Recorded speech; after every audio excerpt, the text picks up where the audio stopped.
ہمیشہ کی زندگی نہیں دی۔ اگر خضر زندہ ہوتے تو وہ نبی کریم صلی اللہ علیہ وسلم کی بیعت کے لیے حاضر ہوتے اور بدر یا احد کے میدان میں جہاد کرتے۔ تاریخ بتاتی ہے کہ آب حیات کا قصہ اسرائیلیات یعنی جوڈیو کرسچن لیجنڈ سے آیا ہے اور اس کی کوئی مستند بنیاد نہیں ہے۔ وہ ایک عظیم انسان تھے جو اپنے وقت پر اس دنیا سے رخصت ہو گئے۔ لیکن اگر وہ زندہ نہیں ہے تو ان کا مقام، سٹیٹس کیا تھا؟ کیا وہ کوئی ولی تھے یا اللہ کے نبی؟ یہاں بھی علماء کی دو آراء ہیں۔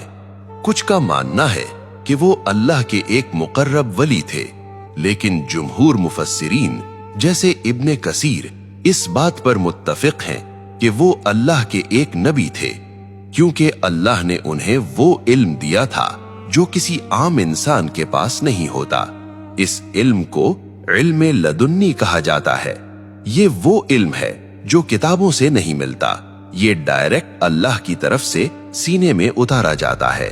یہ ظاہری شریعت کا نہیں بلکہ غیب اور حقیقت کا علم ہے، اور یہی وہ علم تھا جس نے تاریخ کا سب سے انوکھا سفر شروع کروایا۔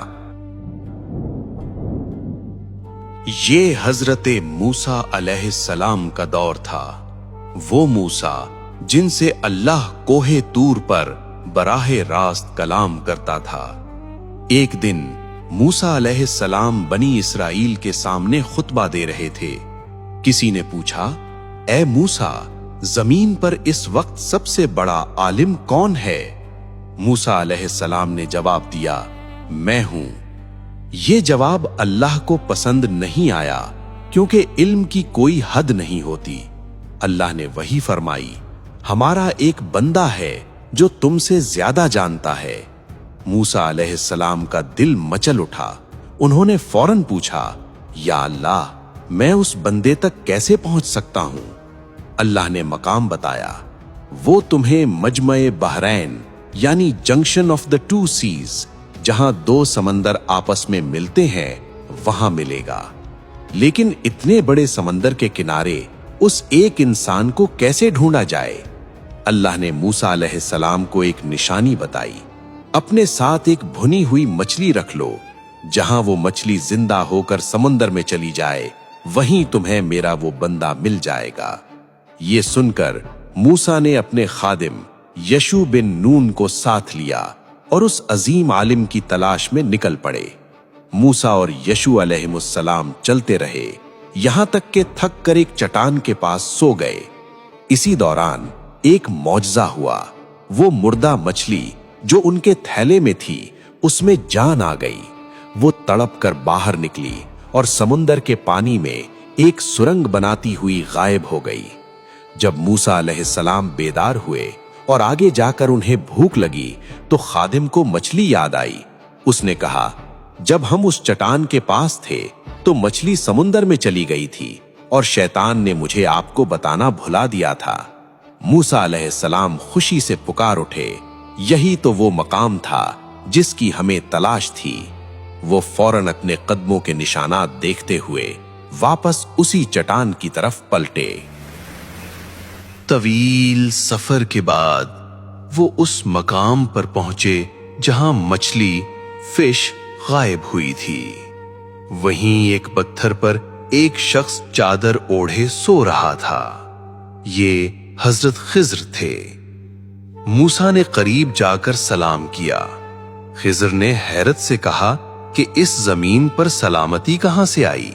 کیا تم بنی اسرائیل کے موسیٰ ہو؟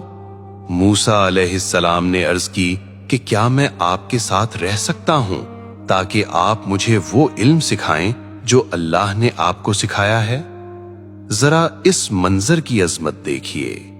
اللہ کا ایک جلیل القدر پیغمبر اولو العزم جس کے پاس تورات ہے، وہ ایک دوسرے شخص کے سامنے شاگرد بن کر کھڑا ہے۔ خضر نے فرمایا، اِنَّكَ لَن تَسْتَطِيعَ مَعِيَّ صَبْرًا، بے شک تم میرے ساتھ صبر نہیں کر سکو گے۔ لیکن موسیٰ علیہ السلام بے ضد رہے۔ تب خضر نے ایک شرط رکھی، تم مجھ سے کسی چیز کے بارے میں سوال نہیں کرو گے جب تک میں خود نہ بتاؤں۔ اور پھر وہ عجیب و غریب سفر شروع ہوا جس نے ظاہر اور باطن کی حقیقت کھول دی۔ یہ سفر شروع ہوا۔ موسیٰ علیہ السلام اور خضر علیہ السلام سمندر کے کنارے چل رہے تھے۔ ایک کشتی والوں نے انہیں مفت سوار کر لیا۔ وہ غریب ملاح تھے، محنت مزدوری کرتے تھے، لیکن اچانک بیچ سمندر میں حضرت خضر نے ایک کلہاڑی اٹھائی اور کشتی کے تختے توڑنا شروع کر دیے۔ پانی اندر آنے لگا۔ موسیٰ علیہ السلام جو شریعت کے پابند تھے، ان کے لیے یہ ظلم تھا۔ وہ چیخ اٹھے، اخرقتها لتغرق اہلها، کیا آپ نے اسے اس لیے توڑا کہ اس کے سواروں کو غرق کر دیں؟ آپ نے تو بڑی بھاری بات کر دی۔ حضرت خضر نے سکون سے جواب دیا، کیا میں نے نہیں کہا تھا کہ تم میرے ساتھ صبر نہیں کر سکو گے؟ موسیٰ علیہ السلام کو اپنی شرط یاد آ گئی اور انہوں نے معذرت کر لی، لیکن ان کے دل میں ابھی بے چینی باقی تھی۔ وہ کشتی سے اترے اور ایک بستی کے قریب پہنچے۔ وہاں کچھ بچے کھیل رہے تھے۔ اچانک حضرت خضر نے ایک معصوم لڑکے کو پکڑا اور اسے قتل کر دیا۔ یہ منظر کسی بھی انسان کے لیے ناقابل برداشت تھا۔ ایک اللہ کا نبی ایک بے گناہ بچے کی جان کیسے لے سکتا ہے؟ موسیٰ علیہ السلام کا جلال جاگ اٹھا۔ وہ ضبط نہ کر سکے۔ انہوں نے پکارا، اقتلت نفسا زکیۃ، کیا آپ نے ایک پاکیزہ جان کو بغیر کسی جان کے بدلے قتل کر دیا؟ آپ نے تو بڑی بری حرکت کی۔ یہ وہ مقام تھا جہاں ظاہر اور باطن کا ٹکراؤ اپنے عروج پر تھا۔ موسیٰ علیہ السلام قانون دیکھ رہے تھے اور خضر علیہ السلام اس قانون کے پیچھے چھپی اللہ کی حکمت دیکھ رہے تھے۔ خضر نے پھر وہی بات دہرائی، کیا میں نے نہیں کہا تھا تم صبر نہیں کر سکتے؟ موسیٰ علیہ السلام نے آخری مہلت مانگی، اگر اب میں سوال کروں تو مجھے ساتھ نہ رکھنا۔ سفر آگے بڑھا۔ وہ دونوں بھوکے اور پیاسے تھے۔ ایک اور بستی میں داخل ہوئے۔ انہوں نے بستی والوں سے کھانا مانگا، مگر وہ اتنے بخیل سٹنجی تھے کہ انہوں نے مہمان نوازی سے صاف انکار کر دیا۔ اسی بستی میں انہیں ایک دیوار ملی جو گرنے کے قریب تھی۔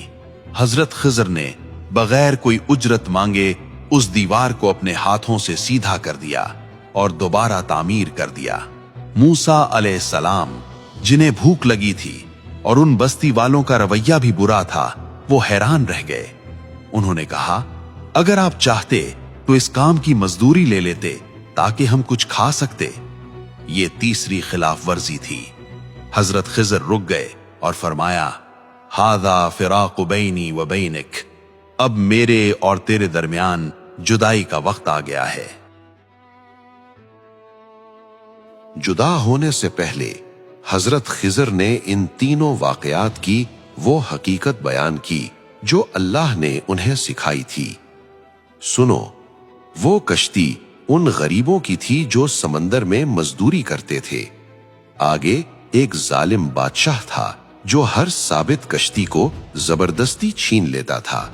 میں نے اسے عیبدار کر دیا تاکہ غریبوں کی روزی بچ جائے۔